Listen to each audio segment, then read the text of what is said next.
Hello, and welcome to this new special episode with a very special topic called the Pell's equation, which is also known as the Pell-Fermat equation. It is simply an equation of the form x squared minus dy squared equals 1, where g is a square-free natural number like 2, 3, 5, 6, etc.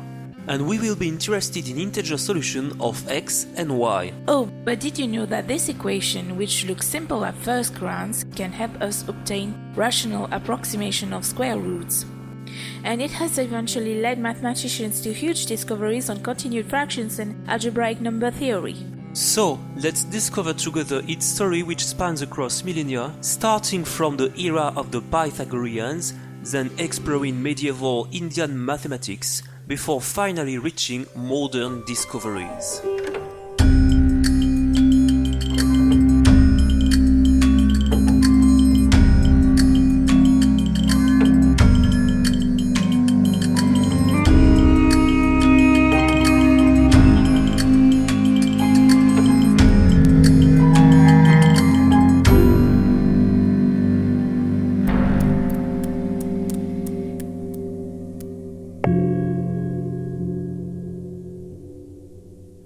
The Pythagoreans were one of the most revered group of mathematicians of ancient Greece.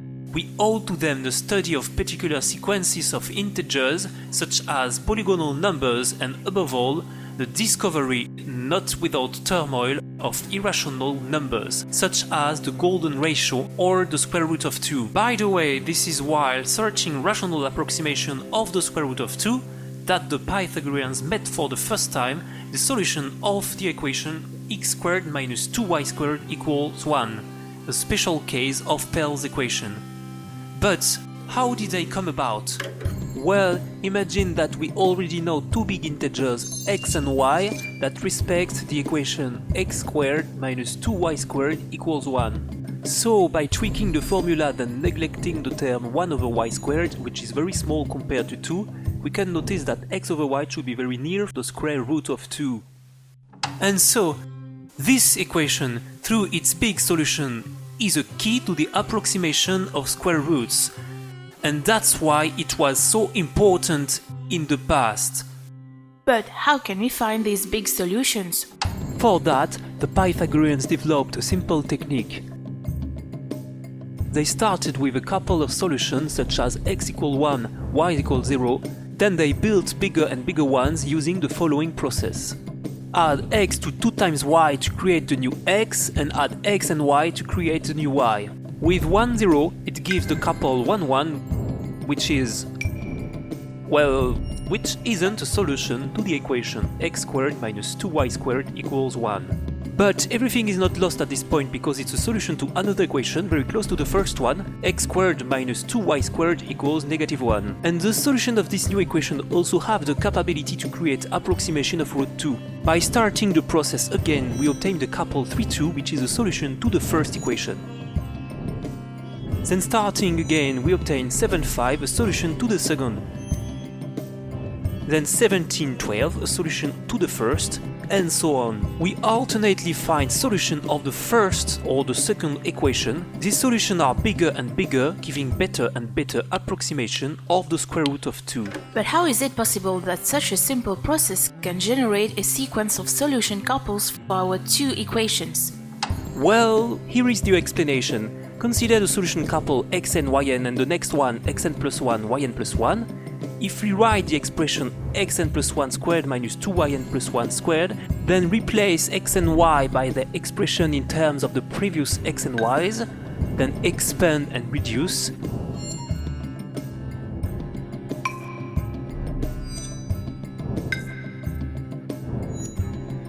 we get the opposite of xn squared minus 2yn squared. And so, if it's equal to 1 or minus 1, that is, if xn, yn respect x squared minus 2y squared equals plus or minus 1, then xn plus 1 squared minus 2yn plus 1 squared will be its opposite, and will respect the other equation with the opposite sign. And as the initial couple 1, 0 respect the first equation, a simple induction shows that the next couple will alternately verify each of the two equations. This should put an end to our interrogations, but it opens more questions. How did the Pythagoreans obtain this recurrence relation in the first place? Where did these formulas come from? So let's deep dive into Pythagorean mathematics.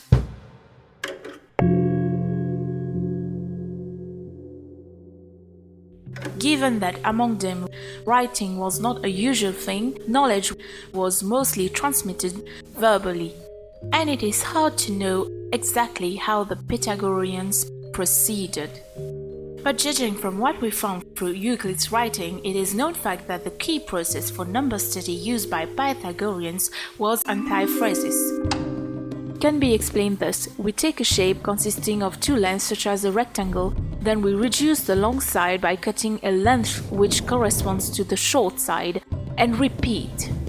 If the two starting lengths are integers multiples of a given unit length, the antiphrasis is simply a geometric version of the well-known Euclidean algorithm on the two integers represented by the two lengths.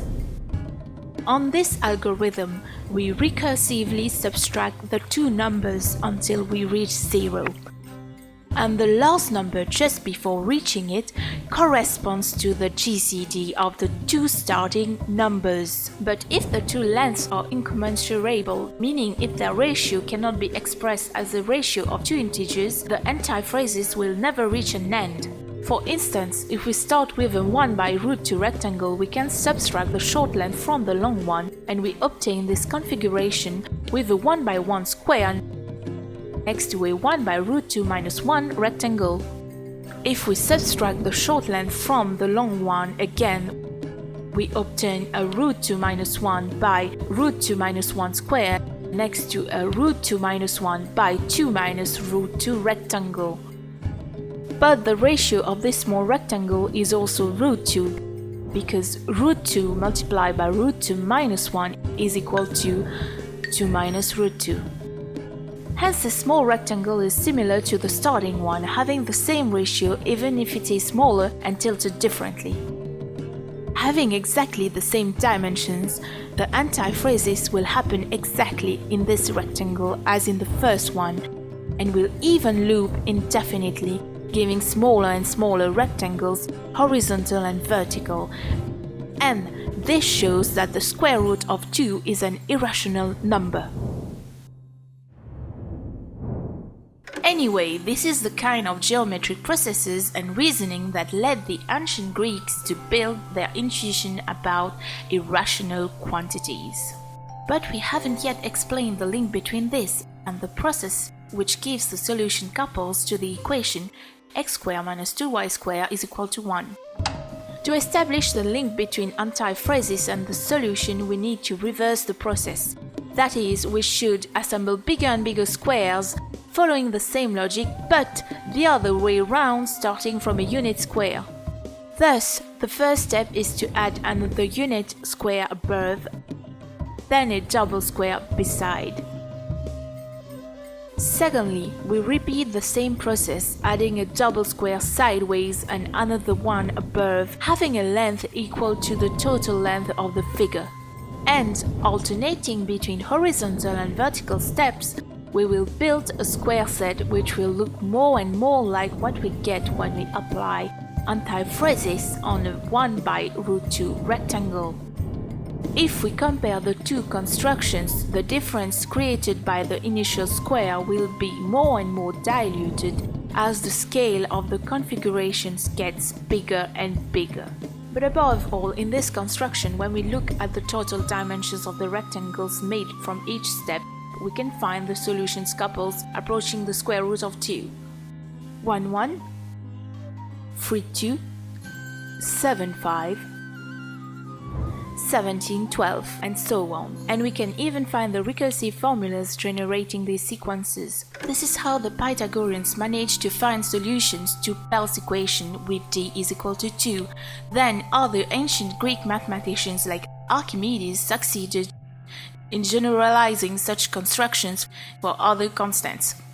Here is, for instance, an antiphrasis for a 1/√3 rectangle.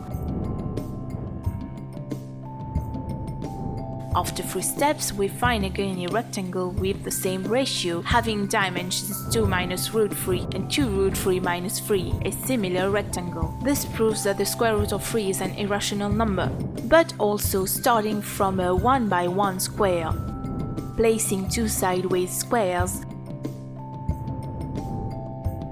then 1 above, and so on, we'll find more and more precise approximations of the square root of 3, which are 7 by 4, 26 by 15, 97 by 56, etc. And these are also the solutions to x squared minus 3y squared is equal to 1.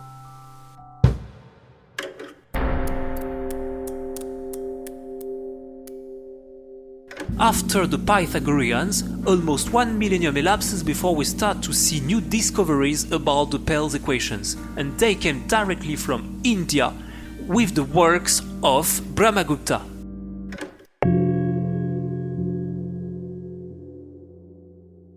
In the year 628, he published the Brahmagupta Siddhanta, where he started to generalize the Pell's equation as follows.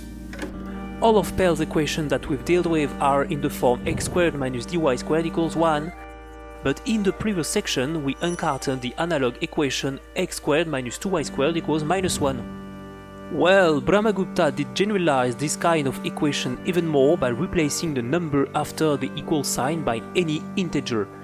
X squared minus dy squared equals k. This generalized equation no longer have as solution couples but instead triples x, y, k. Finally, by tweaking the equation like in the beginning of the video, we get x over y equals square root of k over y squared plus d. That said, the ratios x over y are still rational approximation of the square root of d, but its error is increasing with k. And so, the cases k equals plus or minus 1 are still the one leading to the best approximations, and the solutions of the original equation are those of highest interest. But more importantly, in his book, Brahmagupta states this particular identity. With some uses of the distributive law, you can very easily show this formula in less than 1 minute. But what is the connection between this formula and Pell's equations? To understand the link, let's look at the generalized Pell's equation again, and let's consider two solution triples x1, y1, k1 and x2, y2, k2. By definition, we have x1 squared minus dy1 squared equals k1 and x2 squared minus dy2 squared equals k2. But if we look closely at Brahmagupta's identity, we can see that the first two factors are just k1 and k2, so let's put them in the equation. But it is worth noting that this last formula is also a Pell's equation, where instead of x we have x1, x2 plus dy1, y2, instead of y we have x1, y2 plus x2, y1, and instead of k we have k1, k2. In other words, we have another solution triple x1, x2 plus dy1, y2, x1, y2 plus x2, y1, k1, k2. To summarize, it means that if we have two solution triples with their k's, we can build a new one whose k is the product of the k's of the first two triples. Here is the secret meaning of the Brahmagupta's identity. We can compose solution of the generalized Pell's equation to create new ones.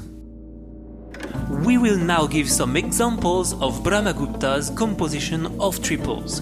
First of all, it's able to generate the whole sequence of solution for the equation x squared minus 2y squared equals plus or minus 1 that we saw during the section on Pythagoreans. Indeed, if we consider the triples 1, 0, 1 and 1, 1, minus 1 associated to this formula and that formula, we can retrieve the others using a successive composition with 1, 1, minus 1. Composing 1, 0, 1 with 1, 1, minus 1 gives 1, 1, minus 1. Composing this with itself gives 3, 2, 1. And starting again gives 7, 5, minus 1. Then 19, 12, 1, etc.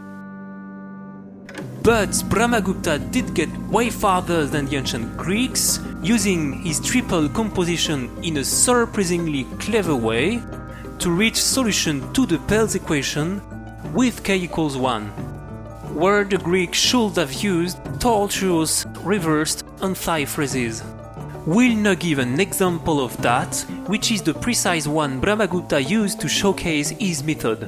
Let us solve x squared minus 92y squared equals 1. So we have the equation x squared minus 92y squared equals k. An easy solution triple to obtain is 10, 1, 8 because 100 minus 92 equals 8. Composing this triple with itself, we get what is 192, 20, 64, and which verify this equation. If both sides of the equation are divided by 64, which is 8 squared, we have 24 squared minus 92 times 5 over 2 squared equals 1, which is a triple for k equals 1, 24, 5 over 2, 1. But as you can see, the elements of this triple are no longer integers, but rational numbers. Nevertheless, this did not bother Brahmagupta in the least, and he kept on searching. Upon composition of this triple with itself, we obtain this.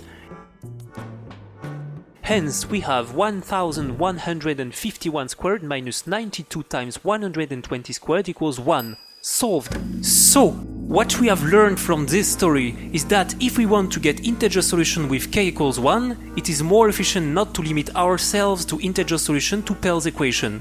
We can allow ourselves to navigate through rational solution which came from other integer solution with k different from 1.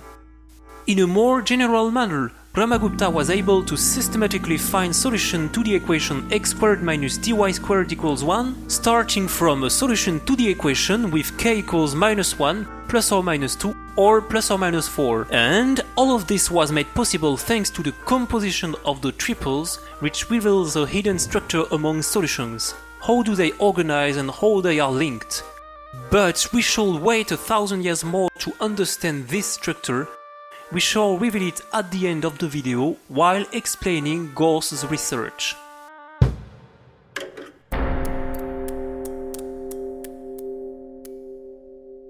Almost 500 years later, in 1150, another mathematician succeeded in greatly accelerating Brahmagupta's process. It still takes place in India and will now move on to Bhaskara II.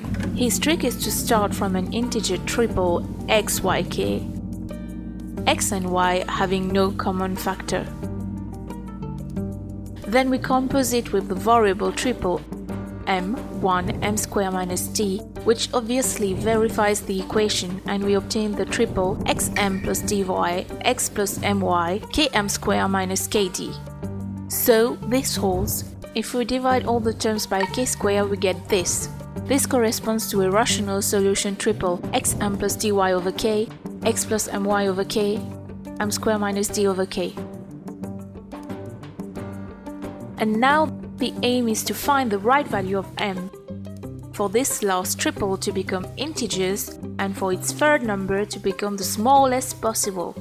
By starting again this process several times, we'll find solutions for a small enough k, in other words minus 1, 2, minus 2, 4 or minus 4, and we'll be able to use Brahmagupta's techniques to find a solution for k is equal to 1. Here is an example of this process, which is Bhaskara's original example.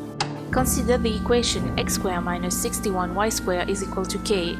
The solution to find is 813, as 8 squared minus 61 times 1 is equal to 3. We'll compose this triple with the variable triple m1 m squared minus 61 to find 8m plus 61, 8 plus m, 3m squared minus 183. This triple corresponds to a solution, and if we divide every term by 3 squared, we obtain this solution, which is rational at first glance. As 49 is the nearest perfect square to 61, we can choose m is equal to 7 to make the right-hand side the smallest. This gives 39 squared minus 61 times 5 squared is equal to minus 4.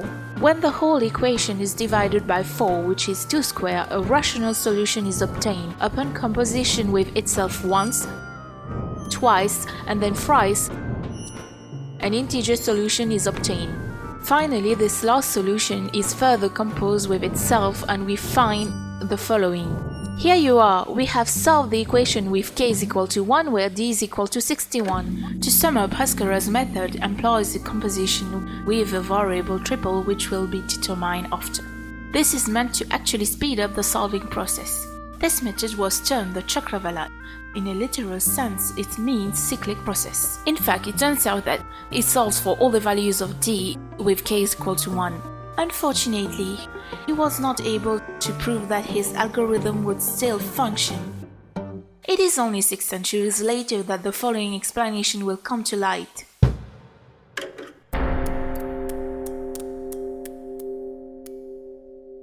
So, 6 centuries later, in year 1768, one figure stands out, Joseph Lagrange. He publishes one treatise whereby he succeeds in obtaining almost all of Brahmagupta's and Bhaskara's results relating to Pell's equation. It contained proof, and this led Pell's equation to a new step. They are solved once and for all. This has been made possible thanks to a concept he explored to its maximum, the continued fractions. Unfortunately, we cannot elaborate more this topic, nor can we delve into Lagrange's method due to time constraints. This would require a complete series in itself. However, we can make a brief summary to ease understanding.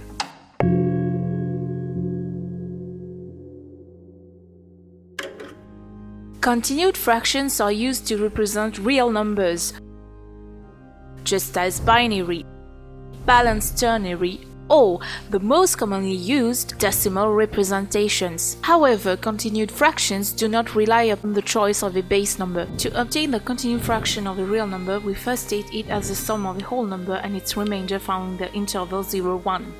We take the reciprocal of this remainder and obtain a real number bigger than 1. These two steps are repeated indefinitely. The sequence of whole numbers thereby obtained are called the coefficients of the continued fraction.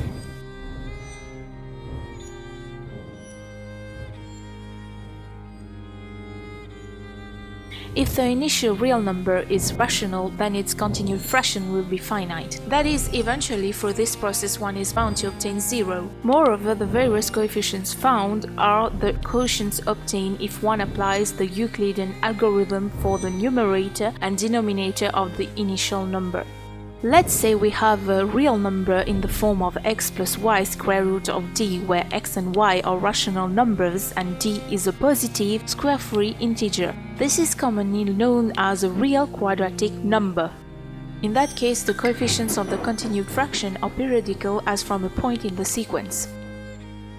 Finally, if the initial real number is not a quadratic number, it follows that there is no periodicity in the coefficients. In fact, continued fractions are simply the arithmetic version of the antiphrasis. But Lagrange chose to focus more on continued fractions related to quadratic numbers. Indeed, if you compute one continued fraction coefficient to a quadratic number, it amounts to removing an integer from it and taking its reciprocal. Using basic algebra, this process does lead to another quadratic number. In fact, it is through such an approach that one can show the periodicity of its coefficients. Lagrange has succeeded in linking the coefficients of the continued fractions of quadratic numbers to values that follow the equal sign in Pell's equation. When this number is equal to 1, it gives a solution to the original Pell's equation.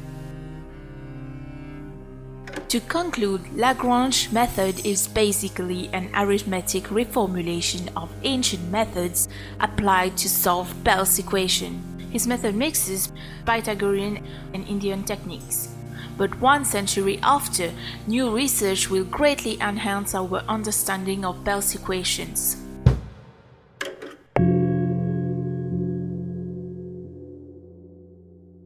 As we usher into the 19th century, Carl Gauss in turn studies Pell's equation. His approach is more straightforward and is inspired by contemporary breakthrough in a novel field introduced by Leonhard Euler and Sophie Germain, namely the algebraic number theory. A particular feature of this approach is that it supplies another explanation for Brahmagupta's composition of solutions. Let us see together in broad lines a modernized version of this technique. Let us take Pell's equation. The algebraic number theory suggests a new interpretation of each and every term of the equation, which is achieved through factorization as follows. We once more come across quadratic numbers of the form x plus y root d, where d is a square-free integer. So, to better grasp the solving process employed by Gauss, we shall now shed light on some precise points concerning quadratic numbers and their properties. This will be carried out by means of comparison with more common number types such as integers or rational numbers. Let us consider integers. To them belong structures like multiples, divisors, and therefore prime and composite numbers, as well as the unique factorization into prime numbers. Integers also include two special numbers, 1 and -1, known as invertibles or units, since they have reciprocals in Z. Finally, if we consider all the possible ratios between them, we obtain the rational numbers. Well, for each positive square-free integer d, the structure of real quadratic numbers shares quite similar features. Among them, you may find elements of the form x plus y root d, x and y being integers. But you may also find those in the form x plus half y plus half root d if d is a multiple of 4 plus 1. In those you will find multiples, divisors, and even equivalents of the prime numbers known as irreducibles, and composites. Finally, we can consider the ratios between quadratic integers that results in a set of numbers of the form a over c plus b over c root d, where a over c and b over c are rational numbers. This set, the quadratic numbers, is analogous to the rational numbers, that is, one can carry out the four basic operations with it. However, there is one crucial difference between classical integers, called rational integers, and quadratic integers. For many values of d, the factorization into prime numbers is not unique anymore.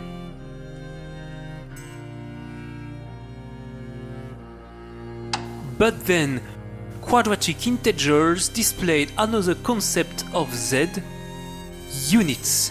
To get a better grasp of these, here is a little more theory. Let us consider a quadratic integer in the form of x plus y root d.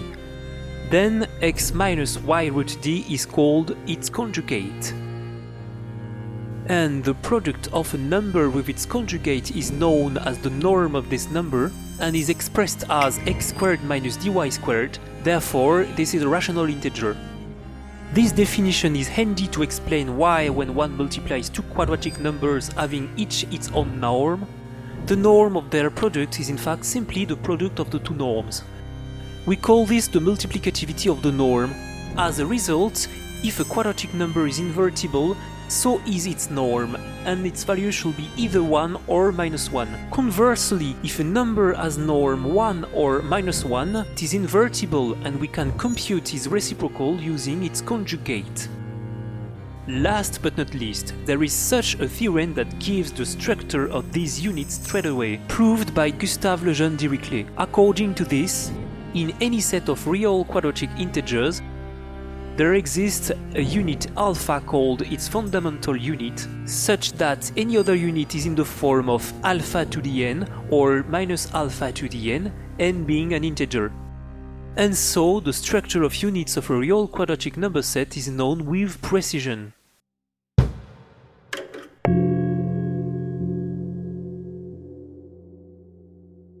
At this point you might have crossed the relation between quadratic integers, their norms, and Pell's equation. Indeed, in Pell's factorized equation we find a product of a quadratic integer and its conjugate, therefore it is a norm. So solving Pell's equation amounts to finding the quadratic integers of norm 1, that is, finding some units for this d. But thanks to Dirichlet's theorem, the structure of those units is known and we can list them. The units are produced by the power of the fundamental unit. Let us illustrate what we have just said with d is equal to 2, so as to have a better understanding on the question of norms. In this set of quadratic integers, all the elements are in the form of x plus y square root of 2, where x and y are integers. They can be represented by a lattice where 1 and -1, the units of z, are found here. The fundamental unit is 1 plus root 2 and it can be found here. It has a norm of -1. When it is multiplied by itself, we find 3 plus 2 square root of 2, which according to the multiplicative property of norms is a unit of norm 1. Then the value of its cube is 7 plus 5 square root of 2, which is a unit of norm -1. Then we have 17 plus 12 square root of 2 of norm 1, etc. The reciprocals of those numbers are their conjugates for those of norm 1, and the conjugation is represented here by a horizontal symmetry. The reciprocals are the opposite of their conjugate for those of norm -1. Finally, with their opposites, we have all the units of this set of quadratic integers. In fact, we can spot something noteworthy, since the number of norm 1 respects the equation x squared minus 2y squared is equal to 1, and the number of norm -1 respects the equation x squared minus 2y squared is equal to -1, and that these two equations represent hyperbolas. The unit in our lattice belongs to these hyperbolas. And to conclude, each point along the hyperbola that is related to norm 1 corresponds to an integer solution of Pell's equation. Here is a similar representation for d is equal to 3, with its hyperbolas and solutions to Pell's equations. Here they all have a norm of 1. For d is equal to 5, you can see integers and half integers elements, the two hyperbolas, and here the solutions to Pell's equations are those with integer coordinates.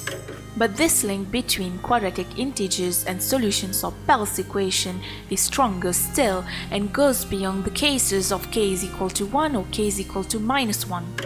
Indeed, in the generalized version of Pell's equation x squared minus dy squared is equal to k, the expression before the equal sign corresponds to the norm of the quadratic integer for the number d. So this equation implies that x plus y square root of d has a norm of k.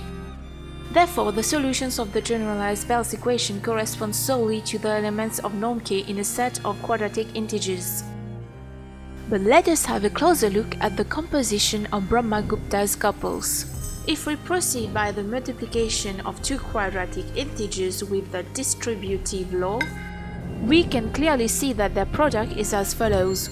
We can also clearly see that the rational part, that is this, and the radical part here, corresponds exactly to the first two elements of the triple in Brahmagupta's composition.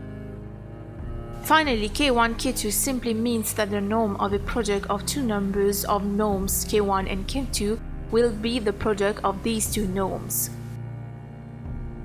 So, Brahmagupta's composition and the product of quadratic integers are two aspects of the very same concept. It's as if all the calculations undertaken by medieval Indian mathematicians were in fact multiplications carried out within a set of unknown numbers that would be discovered only centuries later.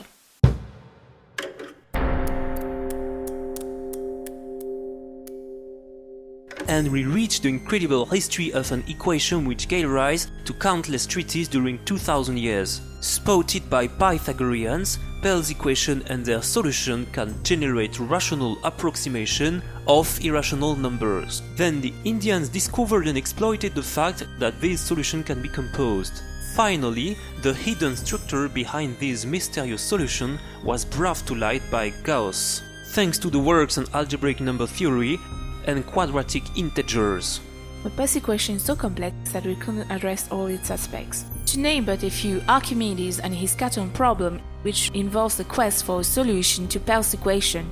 Then Diophantus starting working on putting a frame on Pell's equation. Moreover, by focusing on the case of d is equal to -1, he achieved the equivalent of computation of complex numbers well before these came to anyone's attention. Or we could have talked about Aryabhat, an Indian mathematician who introduced the concept of continued fraction around year 500.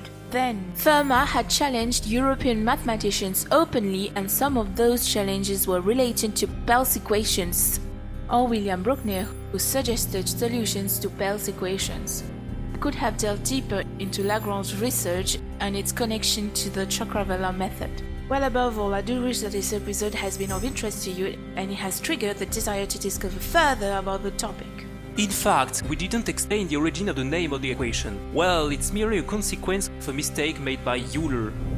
Indeed, in those days, Euler had access to a treaty containing Brounker's research, written by John Pell. Euler thought that Pell was the one who had discovered the solving process, so he simply attributed it to Pell. Thanks for your attention. See you next time!